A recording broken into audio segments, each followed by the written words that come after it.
నమస్తే అండి. Welcome to జేపీఎస్ఎన్ food vlogs అండి. ఇవాళ మన కిచెన్లో ఫుడ్ వ్లాగ్ వచ్చేసి పూరి, అలాగే దానికి కావాల్సినటువంటి కుర్మా డిఫరెంట్ స్టైల్లో చేస్తున్నానండి. డిఫరెంట్ స్టైల్ అని నేను ఎందుకన్నానంటే, జనరల్గా మనం కుర్మాలోకి అల్లం వెల్లుల్లి పేస్ట్ వేసి కుర్మానైతే చేసుకుంటాం కదండి. అలాగే చెక్క లవంగ అలాంటివి కూడా యూస్ చేస్తారు కొంతమంది. అయితే ఇక్కడ నేను కొంచెం డిఫరెంట్గా చేస్తున్నాను. ఎక్కడ నా వీడియో స్కిప్ కాకుండా మీరు కంప్లీట్గా చూడండి, అప్పుడు మీకు అర్థమవుతుంది. అలాగే లాస్ట్లో దీనికి ఒక ఇంగ్రీడియంట్ అయితే నేను యాడ్ చేస్తున్నానండి. అది ఏంటనేది కూడా ఈ వీడియో ద్వారా నేను మీతో షేర్ చేసుకుంటున్నాను కాబట్టి ఈ వీడియో ఎక్కడ స్కిప్ చేయకుండా ఎండ్ దాకా చూడండి. ఇక్కడ చూడండి, నేను స్టవ్ వెలిగించి ప్యాన్ పెట్టుకొని దానికి ఒక స్పూన్ ధనియాలు, హాఫ్ స్పూను జీలకర్ర, హాఫ్ స్పూను సోంపు, అలాగే పావు స్పూన్ మిరియాలు, పావు స్పూన్ కంటే కూడా తక్కువ మెంతులు తీసుకున్నానండి. అవి నేను కొద్దిగా దోరగా వేయించుకున్నాక ఒక 2 ఎండుమిర్చి, అలాగే 2 బిర్యానీ ఆకులు చిన్న చిన్న ముక్కలుగా కట్ చేసుకొని వేసుకున్నానండి. దీన్ని నేను మిక్సీ జార్లోకి తీసుకున్నాను. మిక్సీ అనేది మనం కొంచెం పౌడర్గా కాకుండా కొంచెం బరక్గా మిక్సీ పట్టుకుంటే సరిపోతుందండి. దానివల్లే ఈ కూరకి టేస్ట్ వస్తుంది. అలాగే నేను స్టవ్ వెలిగించి మరొక ప్యాన్ పెట్టుకొని దానికి 2.5 స్పూన్ ఆయిల్ అయితే నేను యాడ్ చేశానండి. ఈలోగా నేను ఈ ఆయిల్ హీట్ అయ్యే లోపల నేను మిక్సీ చేసుకుంటున్నానండి. మిక్సీ చేసుకొని ఆ పౌడర్ని తీసుకొస్తాను, మీకు చూపిస్తానండి. ఇక్కడ చూడండి, ఆయిల్ కొద్దిగా వేసుకున్నాక 1 నుంచి 2 లవంగాలు, అలాగే హాఫ్ ఇంచ్ దాల్చిన చెక్క ఈ ఆయిల్కి యాడ్ చేశానండి. ఈ 3 హీట్ అయ్యాక మనము మిక్సీ చేసి పెట్టుకున్నటువంటి పౌడర్ తీసుకొచ్చి నేను 1.5 స్పూను ఈ ఆయిల్కి యాడ్ చేశానండి. కొద్దిగా ఇవి వేగిన తర్వాత, మరీ వేగనవసరం లేదండి, ఎందుకంటే మాడితే టేస్ట్ మారిపోతుంది కనుక. కొంచెం ఫ్రై అయ్యాక ఇక నేను చిన్న టమాటాలు ఒక 3 తీసుకొని చిన్న చిన్న ముక్కలుగా చేసుకొని ఈ మసాలాకి యాడ్ చేశానండి. అలాగే ఇక్కడ మనం ఇంకొక మసాలా ప్రిపేర్ చేసుకోవాలండి. 2 పచ్చిమిరపకాయలు, అలాగే 2 ఇంచుల అల్లం ముక్క నేను వేసుకొని మిక్సీ పట్టుకుంటున్నానండి. మిక్సీ అనేది మనకి మెత్తగా అవసరం లేదండి, కచ్చా పచ్చగా చేసుకుంటే సరిపోతుంది. ఇక్కడ టమాటాలు మగ్గాయా లేదని ఒకసారి చెక్ చేశానండి. ఇంకా నాకు కావాల్సినంత స్టేజ్లోకి అయితే టమాటాలు రాలేదు కాబట్టి ఒకసారి మళ్ళీ కలుపుకొని మూత పెట్టుకున్నాక మరి రెండోసారి చూస్తే నాకు బాగానే మగ్గినట్టు అనిపించింది. వెంటనే నేను ఒక 2 ఉల్లిపాయలు పెద్ద పెద్ద ముక్కలుగా కట్ చేసుకొని ఇక్కడ వేసానండి. ఈ ఉల్లిపాయలు బాగా ఎర్రగా వేగనవసరం లేదండి, కొంచెం ఉల్లిపాయ కలర్ మారేదాకా వేయించుకుంటే సరిపోతుందండి. అలాగే ఇక్కడ చూడండి, నేను పూరి అన్నాను కదా, పూరికి కావాల్సిన పిండి నేను రెడీ చేస్తున్నాను. ఇక నేను హెల్తీగా చేస్తున్నాను కాబట్టి గోధుమ పిండి తీసుకున్నానండి. గోధుమ పిండికి నేను సాల్ట్ యాడ్ చేశానండి. సాల్ట్ యాడ్ చేసి వాటర్ కూడా యాడ్ చేసుకొని నేను ఇక్కడ పిండిని అయితే గట్టిగా పిసుక్కుంటున్నానండి. మెత్తగా పిసికితే అది లూజ్ చపాతీ పిండి అవుతుంది కనుక అలా కాకుండా మనం ఇక్కడ పూరీ కోసం ప్రిపేర్ చేస్తున్నాం కాబట్టి కొంచెం గట్టిగా పిసుక్కోవాలండి. అప్పుడే పూరీలు అనేవి బాగా పొంగుతాయండి. అలాగే ఇలా పిసుక్కున్న ఈ పిండిని అలా వదిలేయకుండా దీనికి ఒక తడి బట్ట కానీ లేదంటే మూత కానీ వేసి పెట్టేసేయాల. ఇక నేను ఒకసారి చూడండి, కుర్మా నేను మిక్సీ పట్టుకున్నటువంటి పచ్చిమిర్చి, అలాగే అల్లం పేస్ట్ కూడా ఈ ఉల్లిపాయలకి టమాటాకి యాడ్ చేసేసి కలిపేసానండి.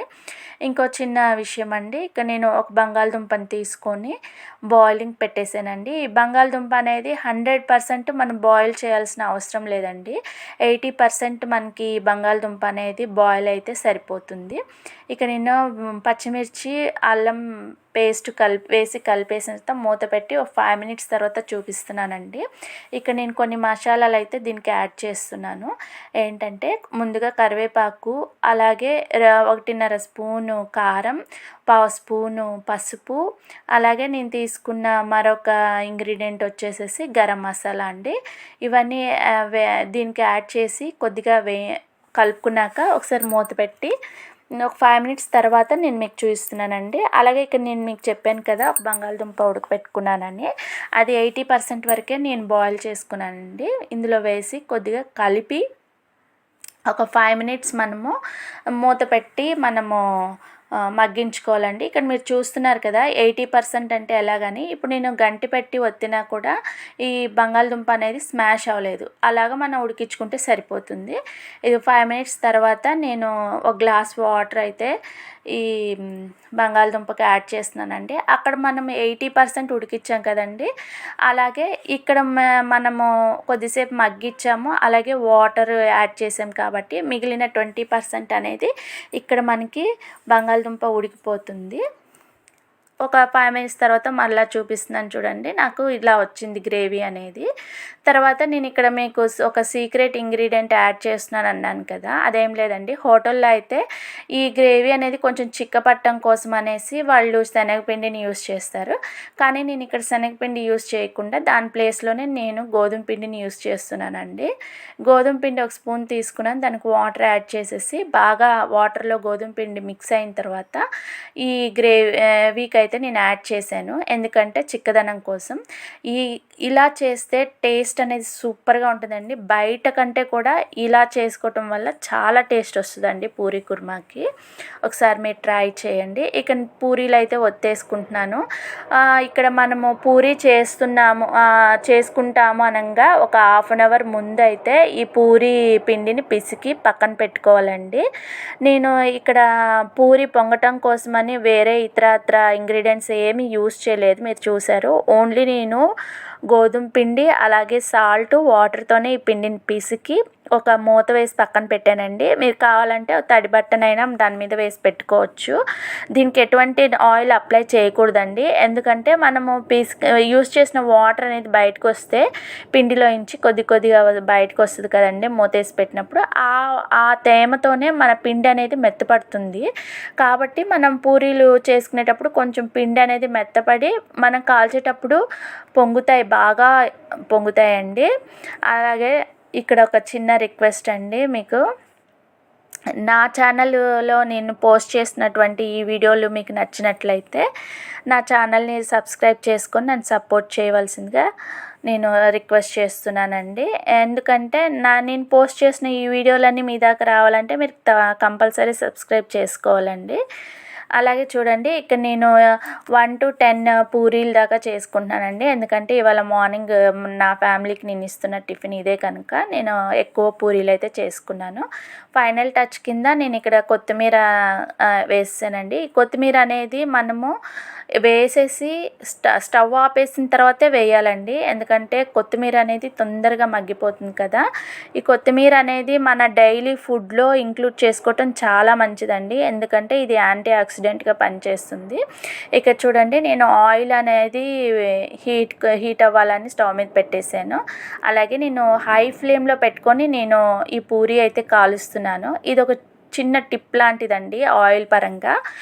ఆయిల్ అనేది నేను ఇక్కడ రీఫైండ్ ఆయిల్ యూస్ చేశాను. ఈ ఆయిల్ అనేది హై ఫ్లేమ్లో పెట్టే మనం పూరీ అనేది కాలిస్తే పూరీ బాగా పొంగుతుంది, అలాగే చక్కటి కలర్ కూడా వస్తుందండి. ఇక్కడ చూడండి, ఒక పూరీ నేను కాల్చుకున్నాను, నాకు బాగా పొంగింది, అలాగే నాకు కావాల్సిన కలర్ కూడా వచ్చింది కనుక నేను తీసేసాను. ఇప్పుడు నేను స్టవ్ అనేది లో ఫ్లేమ్లో పెట్టి మీకు పూరీ కాల్చి చూపిస్తాను చూడండి. ఇలా కాల్చిన పూరీ అనేది సరిగ్గా పొంగదండి. లో ఫ్లేమ్లో పెట్టినా లేదా మీడియం ఫ్లేమ్లో పెట్టినా ఈ పూరీ అనేది సరిగ్గా కాలదు, అలాగే మనకి కావాల్సినటువంటి కలర్లోకి రాదు, సరిగ్గా పొంగదు కూడా అండి. మీకు చూపించాలనే నేను లో ఫ్లేమ్లో పెట్టి కాలుస్తున్నానండి.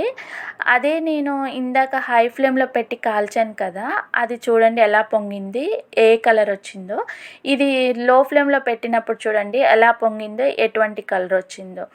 అందువల్లే మనము పూరీ కాల్చేటప్పుడు ఎప్పుడైనా సరే ఆయిల్ అనేది మనకి కొంచెం అనేది హీట్ ఉండాలి, కాబట్టి నేను హై ఫ్లేమ్లో పెట్టే కాలుస్తున్నానండి.